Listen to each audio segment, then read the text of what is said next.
मुख्यमंत्री एकनाथ शिंदे यांचा राजकीय गेम करण्याचा विडाच जणू दोन नेत्यांनी उचललेला दिसतोय.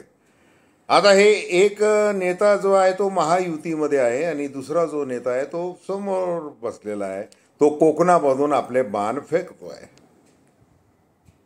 आता गणपत शेठ यांनी केलेला गोळीबार हा महायुतीच्या वरमी बसलेला आहे, परंतु कमळाबाई अतिशय धोरणात्मक पद्धतीने चालबाजपणे आपले पावलं टाकते. ते कसं आणि पुढे काय होऊ शकतं याचा तर्क मांडायचा आपल्याला अतिशय थोडक्यामध्ये. आज महेश गायकवाड यांच्यावर देखील गुन्हे दाखल करण्यात आलेले आहेत, त्यांचे 70 सहकारी आणि ते स्वतः. काल काही भाजपच्या म्हणजे गणपत शेठ यांच्या समर्थक 30 कार्यकर्त्यांवर गुन्हे दाखल करण्यात आलेले आहे. एकूणच काय, पुन्हा पोलिसांमध्ये जसे CCTV फुटेज 2 बाहेर पडणे हे काहींचं काम आहे, दुसरीकडे गणपत शेठ यांना मस्त ताजंतवानं ठेवण्याचं काम दुसऱ्या गटाकडं आहे. आता गट कोणकोणते ते आपण ओळखून घ्या. नमस्कार, जय महाराष्ट्र. मी डॉक्टर अनिल फळे. माझी आपल्याला विनंती आहे की आपण हे चॅनल सबस्क्राईब करावं. आपण समतोलपणे वस्तुस्थिती मांडण्याचा प्रयत्न करत असतो, तेव्हा आपल्या प्रतिक्रिया देखील आवश्यक आहेत. तर तेव्हा विनंती आहे की आपण हे चॅनल सबस्क्राईब करावं आणि कमेंट बॉक्समध्ये बिनधास्तपणे लिहावं. तर हे बघा, गणपत शेठ यांनी पोलीस ठाण्यामध्ये जाऊन जे काही धाडस केलं, या धाडसाचं कौतुक खऱ्या अर्थाने भाजपमधले कोणते नेते करत असतील याचा विचार करा. त्यासाठी ना जरा 1-1.5 वर्ष तुम्हाला मागे जावं लागेल. 1-1.5 वर्ष म्हणजे ज्यावेळेला मुख्यमंत्री पदाची शपथ एकनाथ शिंदे यांनी घेतली तेव्हापासून, त्या क्षणापासून. त्याच वेळेला देवेंद्र फडणवीस यांनी असं म्हटलं होतं त्या पत्रकार परिषदेमध्ये, मला सरकारच्या बाहेर राहून काम करायचं आहे, मला सरकारमध्ये सामील व्हायचं नाही. परंतु राष्ट्रीय अध्यक्ष नड्डाजी यांनी ट्विट करून आदेश दिला देवेंद्र फडणवीस यांना की तुम्ही उपमुख्यमंत्री म्हणून एकनाथ शिंदे यांच्यासोबत काम करणार आहात. झालं, मग ते उपशब्द लागला. मग तो उपशब्द अनेकांना झोंबला आणि झोंबण्यासारखी ती परिस्थिती देखील होती, आहे, राहणार आहे. देवेंद्र फडणवीस यांनी कूटनीती करून एकनाथ शिंदे यांना सुरत, गोवा इकडची तिकडची टूर घडवून आणले. रात्री अपरात्री अनेक महिने ते त्यासाठी कष्ट घेत होते, हुडी घालून फिरत होते वगैरे, सगळी कबुली त्यांनी देऊन टाकलेली बिनधास्तपणे. आणि भिवंडीच्या भाषणात ते जसं म्हटले की ही भावनिक युती आहे आणि या भावनिक युतीसाठी आम्ही कूटनीती खेळलेली आहे, त्याच्यामध्ये आम्ही यशस्वी झालेलो आहोत. परंतु तो जो सल आहे की मुख्यमंत्री पदाचं सिंहासन मी पुन्हा येणार म्हणून मिळालं नाही, तो सल मनात आहे. आणि त्या सलाचा परिणाम हा कार्यकर्त्यांवर देखील होणं स्वाभाविक आहे. मग त्यांचे जे सच्चे, निष्ठावान, पार्टी विथ द डिफरन्स, संस्कारक्षम कार्यकर्ते, नेते यांच्यावर सगळ्याला तो होणार की आपले देवेंद्र भाऊ यांना मुख्यमंत्री पद मिळालं नाही. मग याचा अनेक ठिकाणी महाराष्ट्रामध्ये, परंतु जास्तीत जास्त प्रमाण ते प्रकर्षाने जाणवावं इतपत हे ज्यावेळेला लोकसभा मिशन 45 सुरू झालं आणि अजितदादा पवार यांच्या रूपाने एकनाथ शिंदे यांना एक प्रकारचा एक स्पर्धक आणून ठेवला गेला, त्याच्यावर राजकीय युती केली गेलेली, तेव्हापासून अनेक पडसाद हळूहळू उमटत आहेत. हा सुप्त संघर्ष आहे. हा त्या सत्यपोटीच्या जी असूया लागते, द्वेष लागतो, परंतु बोलता तर काही येत नाही. बाहेर तर सांगावंच लागतं मुख्यमंत्री एकनाथ शिंदे यांच्या नेतृत्वाखाली निवडणुका लढवल्या जाणार आहे. त्याच्यामुळं काही नाही, सगळं राजकारण वेगळं असतं. आपण सर्वसामान्य माणूस हे जे काही समोर घडतं आहे ते सगळं बघायचं असतं.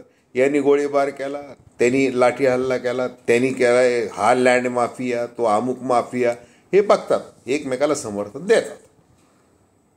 तर आज मग काय झालेलं आहे, मंत्रिमंडळाची बैठक झालेली आहे. मंत्रिमंडळाची बैठक नेहमी कुठे होते? मंत्रालयात होते. परंतु आज कुठे झाली ती सह्याद्री विश्रामगृहावर झाली. तशी अधूनमधून होत असते तिथे. आज झाली ती का झाली? कारण तो सगळा विसावा आणि शांतपणे बोलावं लागणार होतं. कारण बैठकीच्या आधी आणि नंतर जे काय बोलायचं होतं ते फार महत्त्वाचं होतं. मग त्यासाठी ऐसपैस जागा पाहिजे, निवांत पाहिजे, आलिशान तिथं केबिन्स पाहिजे, गुप्तपणे बोलता आलं पाहिजे, खाजगीत बोलता आलं पाहिजे. यासाठी कारण की गोळीबाराची जी किनार आहे त्याचा जो कांठळ्या बसवणारा जो आवाज, त्या 6 राऊंडचा गणपत शेटणी झाडलेले ते 6 राऊंड, त्या आवाजाच्या त्या निनादामध्ये ही बैठक झालेली आहे. मग शंभूराज देसाई, संजय राठोड, अब्दुल सत्तार, गुलाबराव पाटील हे सगळे आणि बाकीचे 3-4 जण, हे सगळे 7 मंत्री गृहमंत्री देवेंद्र फडणवीस यांना भेटले. त्यांना सांगितलं की बघा, मुख्यमंत्र्यांबद्दल गणपत शेठ यांनी जे काही अकारण जी टीका केलेली आहे त्याची दखल आपण पक्षश्रेष्ठी म्हणून घ्यावी, पक्षाचे नेते म्हणून घ्यावी. आता हा काही मंत्रिमंडळाचा विषय नाही बघा, हा मंत्रिमंडळ बैठक झाल्यानंतरचा विषय आहे. पण तो तिथं ठिकाण ते कुठलं निवडलं? ते तिथलं सह्याद्री निवडलं. मग तिथं बोलले ते. आता यांना, ह्या 7 मंत्र्यांना गृहमंत्री काय म्हणाले असावेत याचा आपण फक्त अंदाज बांधायचा आहे. हो, आम्ही दखल घेतलेली आहे, त्यांच्यावर कारवाई केलेली आहे, त्यांच्यावर जेवढे कलमं पाहिजे तेवढे लावलेले आहेत. अगदी त्या जाधव कुटुंबाने तक्रार केली होती, मग त्यांना संरक्षण दिलं आणि त्यांच्या म्हणण्यानुसार आम्ही ॲट्रॉसिटीचा गुन्हा देखील यांच्या विरुद्ध लावलेला आहे. पण बाकी हे जे काही मुख्यमंत्री याच्याबद्दल जे बोललेले आहेत त्याच्याबद्दल आपण जरा चर्चा करू वगैरे, आपण सामंजस्याने घेऊ. आपल्याला सरकार चालवायचं आहे, आपल्याला मोदीजींना पुन्हा निवडून आणायचं आहे आणि महाराष्ट्राचा मोठा वाटा त्याच्यामध्ये उचलायचा आहे. तुम्ही एक जबाबदार मंत्री आहात, आपल्याला स्थानिक पातळीवर हे सगळं नीट खेळ जो आहे तो सगळा जमून घ्यावा लागणार आहे. तसं आपण 1-1.5 वर्षापासून प्रयत्न करतोय वगैरे वगैरे असं करून त्यांची वळवण झाली. दुसरीकडं भारतीय जनता पार्टीचे अधिकृत प्रवक्ते अतुल भातखळकर काय म्हणाले? गणपत शेठ यांनी एवढा मोठा अपराध केला सार्वजनिकरित्या, मग त्याच्यावर शिस्तभंगाची कारवाई ही आम्ही समितीची आधी बैठक होईल, चिंतन केलं जाईल, ठरवलं जाईल आणि मग आम्ही ती कारवाई करणार. हे पक्षाचं काम हे असं असतं बघा. तर ते अतुल भातखळकर हे म्हणजे हे सगळेच ते एकदम चतुर सगळे बोलायला. आता मला सांगा की एवढा मोठा दिवसा ढवळ्या तुम्ही आम्ही सगळ्यांनी तो पाहिला, तो CCTV फुटेज, तो व्हिडिओ पाहिला, त्याच्यामध्ये पद्धतशीरपणे कसं ते धाडस करण्यात आलेलं आहे.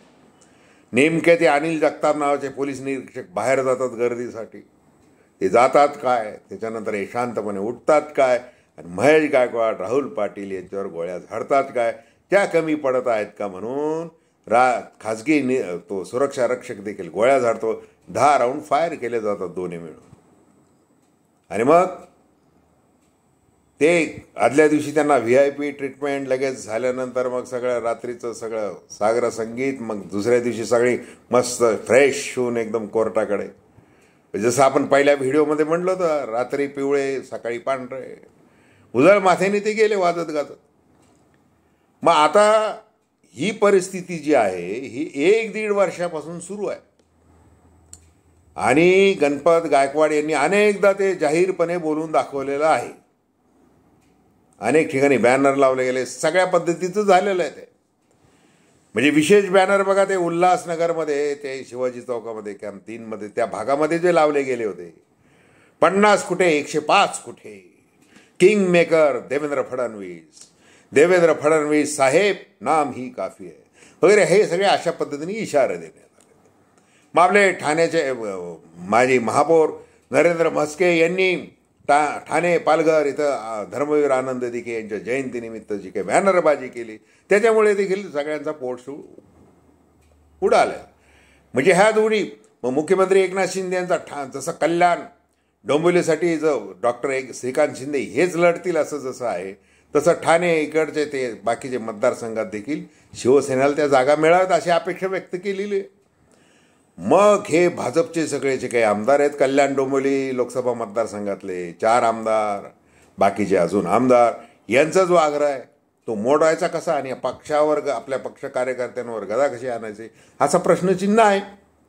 म्हणजे एकीकडं वैयक्तिक नेतृत्वाची असूय आहे, तो सल आहे. दुसरीकडे कसं आहे की हा आता लोकसभा मिशन 40 व्हायचं ते एक ओझ आहे. या दोन्ही गोष्टीतून मार्ग काढणे हे काळाची गरज आहे.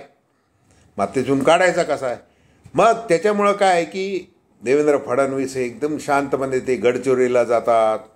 जे एकनाथ शिंदेजी जेव्हा ठाकरे सरकारमध्ये पालकमंत्री होते मग तिथं जाऊन ते बोलतात की जवानांनी कसं लक्ष दिलं पाहिजे. मग तिथं ते त्यांची टोपी घालतात, त्यांच्यामध्ये मिसळतात, जसं नरेंद्र मोदी सीमेवर करतात ना दिवाळीत जाऊन, तसं त्यांनी इकडं केलं. ते गडचिरोलीला जाऊन मग ते नक्षल वगैरे त्यांनी पाठ थोपटली सगळ्यांची.